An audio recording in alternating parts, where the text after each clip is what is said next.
going into the topics here, as always, at the beginning of every month, I didn't do it last week, but I'm doing it this week. We're going to talk about the releases real quick for the month of April. I'm not going to go over every single release for the month of April. I'm going to go across the most important ones, or at least the ones I felt were the most important ones to pick out. I'm going to go across all of the new games. And if there's something that's not really new, I'll explain why I put it in that category. And then at the end, we'll talk about the remasters and definitive editions and all that kind of stuff. So I'm going to go in order of the release. Obviously, April 4th, we had the big release of Persona 5. People are loving that game. Unfortunately, it came out with Atlus basically shutting down a lot of streaming options for the game, which is really terrible. It's like, hey, we want this franchise to be, a big thing in the Western audience's eyes for once. A way to clip the wings, guys. Yeah, exactly. But Persona 5 looks like a great game. Obviously, you said you haven't touched it too much. You'll probably be diving deeper into it in the next couple of weeks. That's one of those games that requires a lot of attention, yeah. A lot of time, yep. And next game up, Yooka-Laylee, which has come out to mid-ish 7s. It's not the crazy return to 3D platforming that people expected, but it seems like a good time. I'm still gonna be purchasing and playing it because it looks like a really good time, and I like how they came and revived. Everyone loved Banjo-Kazooie, so they kind of did that. And also honestly, I think that the old school 3D platform games were good, but I think they're hyped up more than they ever, I think they aren't as good as people remember them being, Absolutely. So I think Yooka-Laylee came out to what those games would have came out to in this day and age, so I think it's perfectly fine. The next big release, Guardians of the Galaxy Telltale Series Episode 1, comes out April 18th. Super stoked for this. Yup. As long as this doesn't get in the way of Walking Dead. So. What platforms is this on? PC, PS4, Xbox One, mobile. Yep. Tang. Next up, so this game was originally slated for February, and then it kind of went quiet. We didn't hear about it. Deformers comes out April 21st. Comes out on multi-platforms. This is from Ready at Dawn, the guys who developed The Order 1886. This is their game that they did with Game Trust, which is GameStop's publishing company. It's a weird multiplayer physics-y kind of game, battle arena. Looks really interesting, looks fun. That's a game that, depending on the price point, I think they've already stated it's like $30. That's a game that I probably will pick up on a sale, like a flash sale or something, not something full retail. Looks fun, though. Next up, Outlast 2, April 25th. I think this game is going to sell a lot better than people anticipate. I think Outlast was a very huge Twitch game. I think people found out about that game through Twitch and streaming and YouTube and all of that stuff. Also, I think that the success of Resident Evil 7 kind of lends its hand to this, to people that weren't actually invested in Outlast but want some more of that horror goodness. Also, all of the controversy surrounding Outlast 2 in Australia, I think it gave it some more good press. Or, I really hope. Yeah. I'm watching out for this game. I'm hoping it's good. Yeah, I do too. I saw people play the demo that came out late last year, and it looked really interesting. The original Outlast was more about mental health, and obviously you were in like an asylum and stuff like that. The second game seems to take on the more like horror religious aspects of stuff. It's like these weird cornfields with like these burning crosses and stuff. So more of a still psychological, but a little bit different there. It looks really interesting. Next up, What Remains of Edith Finch. This has been on the PAX tour forever, it seems like, and it's good that this game's finally coming out. This is a game that I'm super interested in myself. PC, PS4, Xbox One, April 25th. Glad this game's finally coming out. This is one of those games like Below and Cuphead. Not just Below and Cuphead, but the other one. What's it called? I can't remember the name of it.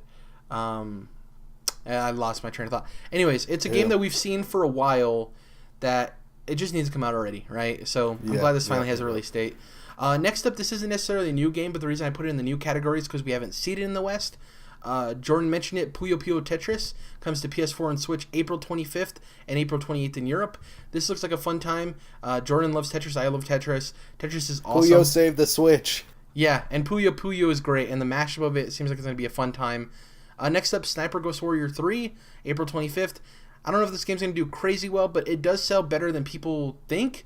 This series, along with Sniper Elite, they're these weird like niche shooter games that you think that don't do too well, but obviously they have a market. So and recently we talked about this maybe 2 or 3 months ago. I found the reason it's called Sniper Ghost Warrior is because you can play the game as a sniper, as a ghost, or as a warrior. 3 different play styles. How will you play? Exactly. Sniper Ghost Warrior. So those are all the new games. As far as the remasters and digital and deluxe editions and all of that stuff, we'll go through these. Parappa the Rapper Remastered came out on April 4th on PS4. Great. That game is a lot shorter than I remember it as a kid, just because I sucked at that game as a kid. But it's still a fun time. Love the characters.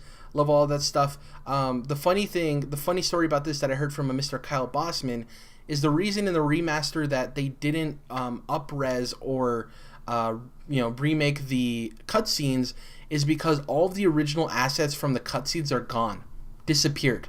Fuck. No one knows what happened to them, so in order for them to have the cutscenes, they would have had to go back and obviously make them from scratch, which would have been way more money than they wanted to put into the remaster. That game's supposed to be in 4K, too. Yeah, so the cutscenes are still OG, but it's because they didn't have any of the original assets. Yeah. Apparently, it was good enough to push back Kendrick Lamar's new album. So credit that joke to I believe it was Blessing, our friend. Yeah, Blessing. No, it's Cass or I.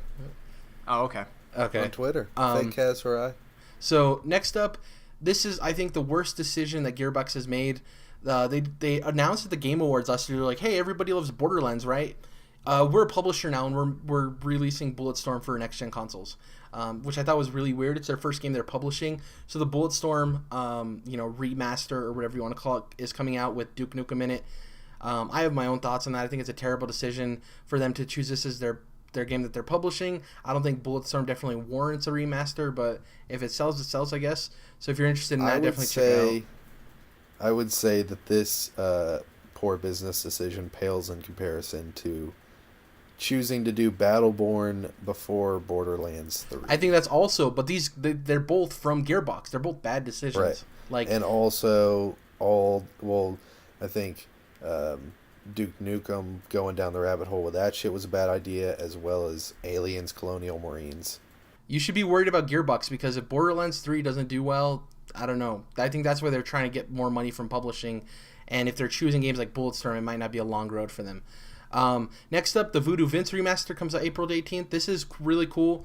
This is the original Xbox game. I think it's a really cool thing to be remastered, because it's kind of in the same boat as Bulletstorm, where like not a lot of people were. It had more of a niche audience, but I doubt that the remaster costed much. And this is more of like a nod to OG Xbox guys. Like here's a remaster of an old favorite you guys like, right?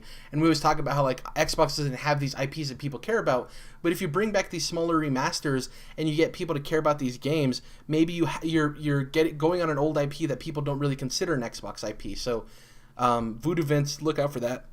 Excuse me. The other collection that's coming out, Disney Afternoon Collection. This was announced a couple of weeks ago. Oh, yeah. Really cool box art. Comes out April 18th, $20, which I think is a fantastic price point.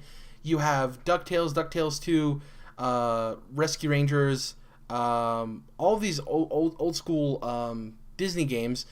It's weird that like Aladdin and Lion King are included. Obviously, these are for the afternoon TV shows or cartoons. So I think that there's going to be another collection in the future for Disney movies, which I think would be great. But I think the price point's cool. The ability that they added trophies and achievements is great. They added challenges and stuff like that. That's going to be awesome. And lastly, a port. Jordan talked about this earlier as well. Mario Kart 8 Deluxe is coming to Switch. Right. Yeah, it's going to have. You forgot about this. The one island in the sea, the open sea that is Switch. It's going to have a couple of new maps. The Splatoon map is one of those. It's also going to have a new the battle mode that everyone loves. It's coming back. It's going to be featuring. I don't know if this was available in the Wii U version, but they made a case to point this out in the Nintendo Direct, that you can make a private quote unquote server kind of thing where you can only invite your friends and have tournaments and stuff like that. So that's cool. Oh, so Nintendo's getting with the times of 2008. Right. Exactly. This is awesome. This is definitely a game I'm picking up when I get my Switch too. So I love Mario Kart, and it's. I really hope that they do pad out, like we've talked about this before, pad out in those in between spaces with the ports. People are like, "What? Do you think it'll justify a purchase if all they're doing is porting Wii U games?" Yes, because the Wii U didn't sell very well. Right. Let these games have a second life. Let people play them.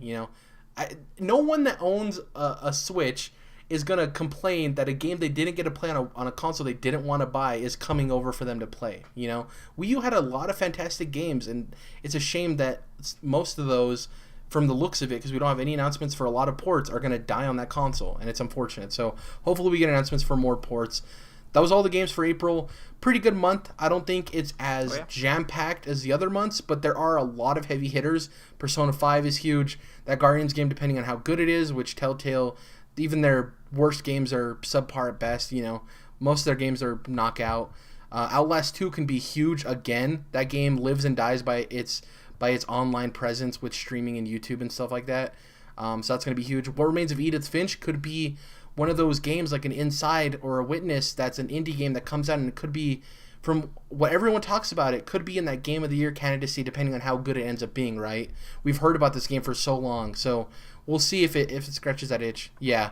And even like some games like Puyo Puyo Tetris and Mario Kart 8 coming to the Switch, building the gap between that Zelda and Super Mario Odyssey. So that's everything for April. Really cool stuff.